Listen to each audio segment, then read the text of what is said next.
क्षणात एका क्षणात बघताच मनमोहून गेलं. कोणाची रे मुलगी? वेश्येची. तिला म्हणावं इथं नाचून काय भेटतंय, दरबारात ये राणी म्हणून ठेवतो. सैनिक गेले. अहो बोलवलं राजाने, आता मी आणि माझा विठ्ठल. कोण राजा? माझ्यासाठी माझा परमात्मा सर्वस्वी. येत नाही सांग त्याला.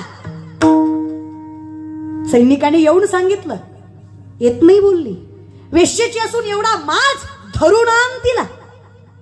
सैनिक पाठीशी लागले. जीवाच्या आकांताने कान्होपात्रा पळतायत. मंदिराच्या बाहेर पाऊल टाकणार. माऊलींचं वचन आठवलं, देह जाऊ अथवा नाही जायचं कुठे.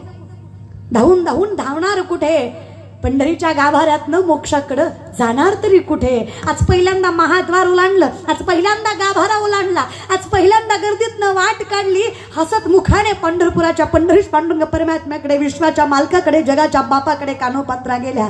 अहो मिठी मारली त्या पंढरीच्या मालकाच्या पायाला. डोळ्यातनं खळा खळा आसव गळाली. विठ्ठलाकडं पाहिलं आणि मोठ्याने ओरडल्या, भेटला की हो बाप. जगानं आयुष्यभर बिन बापाची म्हणून हिनवलं. जिचा बाप पंढरीचा झाला तिला आयुष्यात काय कमी पडलं? कान्होपात्रेनं चरणावर मस्तक ठेवलं. विठ्ठल भेटला, आता सर्वस्व मिळालं. पण समाज तो ओढायला लागला कान्होपात्रेला. अपवित्र कुळातले तुम्ही, नीच कुळातले तुम्ही, तुमचा इथे अधिकार नाही. हा बाजूला, बाकीच्यांच्यासाठी विठ्ठल अपवित्र करू नका. आता कान्होपात्रेला कळलं, आता माऊलींचं वचन निभवायची वेळ आली. आतापर्यंत फक्त परमार्थ केला, आता परमार्थाची परीक्षा द्यायची वेळ आली. आता माघारी जायचं नाही. हसमुख चेहऱ्याने एकदा विठ्ठलाकडे बघितलं, मिठी मारली पांडुरंगाला. म्हणली, देवा हेच करायचं होतं तुला.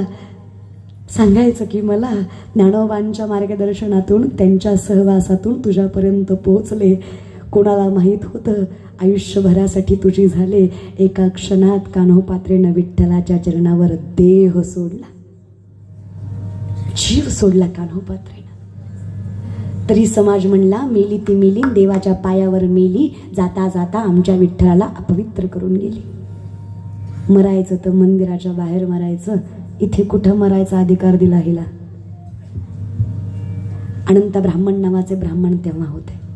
याच तोंडाने मंत्र म्हणताना देवाचं नाव घ्यायला भाग्य लागतं. विचार करा, देवाच्या चरणावर देह सोडायला किती भाग्य लागत असेल.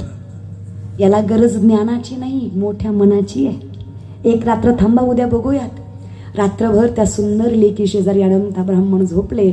मध्यरात्री जगाचा अनंत अनंताच्या स्वप्नात आला आणि सांगतो, अनंता लेकीनं जीव सोडला की रे, माझ्या चरणावर अजून काय प्रेमाची पावती द्यायची?